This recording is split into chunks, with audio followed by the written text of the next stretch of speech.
Milagrong maituturing matapos makaligtas ang mga sakay ng isang SUV na nabangga ng isang armored van sa Agoy Bridge, Barangay Los Angeles, Butuan City.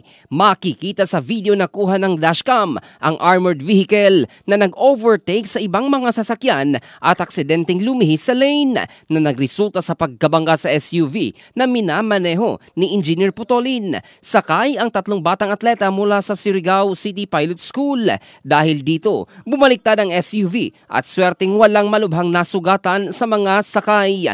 Pauwi na sana ang grupo sa Surigao City mula sa isang kompetisyon sa Patinay Prosperidad Agusan del Sur noong nakaraang hapon ng Abril 3 nang maganap ang insidente. Nangako naman ang pamunuan ng security agency na sasagutin ang gastusin sa pagpapagamot ng mga sugatang pahinante, kabilang ang isang lola na kailangang ipasuri.